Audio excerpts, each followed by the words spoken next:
Fry Family Farm started 30 years ago by my mom and dad, Steve and Suzanne Fry. They started the farm to be able to support their family. They have 5 daughters. They wanted a way to stay at home with their girls, support their family, support the earth and their community. I believe our farming practices affect the flavor and quality of our products. We always are picking the day before they're going out to market. That ensures that everything is vine ripened. It also ensures that everything is getting the most nutritional value possible because it's on the shelves the next day. Farming organically, we're putting a lot of nutrients into the soil to make sure that the food has all of the minerals and everything that it needs to be the most nutritious and the most flavorful. We farm row crop vegetables. We do everything from summer squash, tomatoes, cucumbers. We do kale, chards, lettuces, berries, strawberries, raspberries, blueberries, and then winter squash, salad mix, corn, probably, 50 varieties of different fruits and vegetables. Wow. Oh, most difficult part of running a farm. There's a lot of difficult aspects to running a farm. Right now, labor is the most difficult aspect of running a farm. There's not a lot of people that are willing to work the long, hard days. It's 12, 14 hours outside in the sun, the rain. It takes a lot of dedication, and unfortunately, because vegetables are not valued as much as a lot of other products in people's lives, the cost is low. And so balancing the cost and the labor is definitely the most difficult part for us right now. Or whatever, and spend $6, $7 on a coffee, but $2.50 for a bunch of carrots is out of the question. Well, they also see that, they can buy vegetables and they think it's the same for really inexpensive. Right.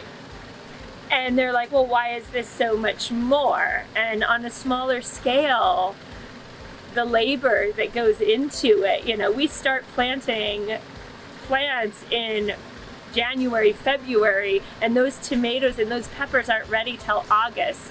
So the amount of time and labor and energy that one tomato that you're eating takes from when it started does not, hold up to what it takes for a more commercial farm or what people really know goes into it. They think, oh, a tomato, it's just ready, it's ready to go. When it's been 6 months in the works for that tomato to be on your table. It's interesting. Farming is more of an art. Yes. Art, science, it's everything. So essentially we should be paying like $1,000 for an organic tomato, all the work that goes in there. Really, if you thought about the amount of time that one tomato has taken from, harvesting the seeds, buying the seeds, starting the seeds, the watering, the soil, all the people that touch that, from beginning to end, it's a long time. It should be valued. Most popular products, I think the Fry Family Farm salad mix is probably one of our most popular products, well known. It's been around for a long time. It's a variety of all the different kales, chards, arugulas, mizunas. It's a braising mix and a salad mix, so it can be used in both ways. And it's done with more hardy greens rather than the baby greens, and so it gets a lot more of like a robust flavor and texture to it. It's got some of the younger crops along with some of the hardier crops, and so the texture is a little bit crunchier, and like I said, it could be used more in stir fries and braising and soups, and then fresh as greens. So I think that would probably be our signature product. That we have a community that really values food and supports their local growers. I think we're a unique little ecosystem. We've got a lot of farms and a lot of community support. I think that people here really do truly value buying local. We've got a great growing season most of the time. We've got, a pretty mild spring and fall, hotter in the summer, but it doesn't get too hot for too long. So that's nice. It's easier on us outside. And I think we do have a lot more local grocery stores and outlets that do support local farmers rather than having to just sell into a larger wholesale market. There are still stores that allow us to sell directly to them without using a distributor. So that's unique in this area as well. For me as a farmer, I've only been back on the farm for about 4 years. So there's a lot of hopes and dreams for Fry Family Farm to come. I think most important is just to keep the farm relevant. Times change, people change, we need to keep up with that change. And most important is just to keep the ground in production and keep feeding the people. So making sure that we find that balance of being able to afford to farm and being able to keep up with what our community needs. So we're always on our feet, we're always trying to, make the farm a place where people can come, people can see what we're doing, and also, continue to afford what we do. Fry Family Farm farms in Ashland, Medford, Phoenix, and Talent. So there's 4 different locations. There's different microclimates in the valley. So here in Medford is where most of our tomatoes, peppers, melons, corn, all of our products that need a little bit warmer weather.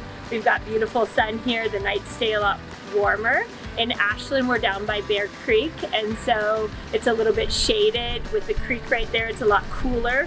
So more of our greens, lettuce, all the chards and kales, a lot of the flowers are grown down there. The soil's a little bit different as well, and so we try to take advantage of that. Same with Talent. Talent, where we're at up Wagner Creek, is a little bit more shaded, cooler climate, so we can grow different products there. Same with Phoenix, so we take advantage of that. Logistically, it is a lot more difficult.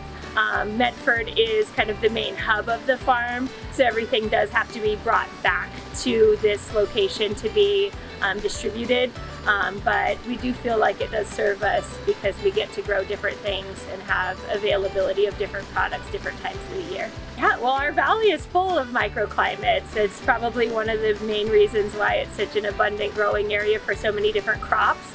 We do grapes and a lot of different vegetables, all of the orchards, from pears and berries and things like that. So there's, in a region, there are, because of the topography, because of the landscape, little pockets are different temperatures. And so that changes what can grow there and how it grows.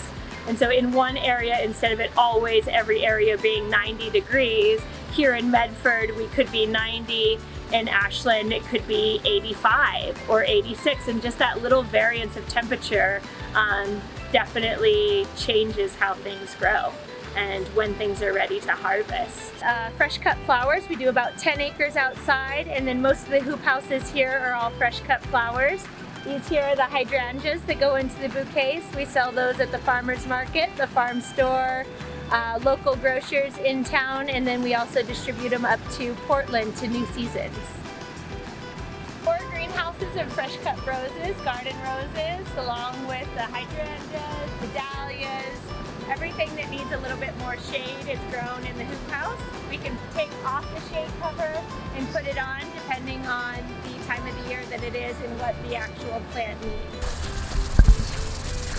Okay, so here we're growing cabbage, there's chard, kale, over here is squash, and then over here you can see a nice little bed of horseradish.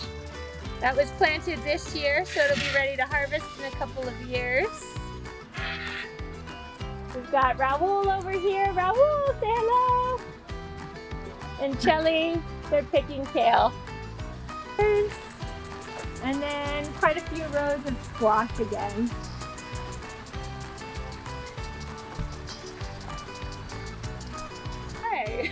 It could be simple. Speak to the people.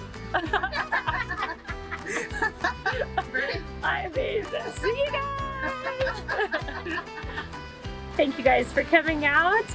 Hopefully we'll see you on the farm for a real tour next year. Perfect.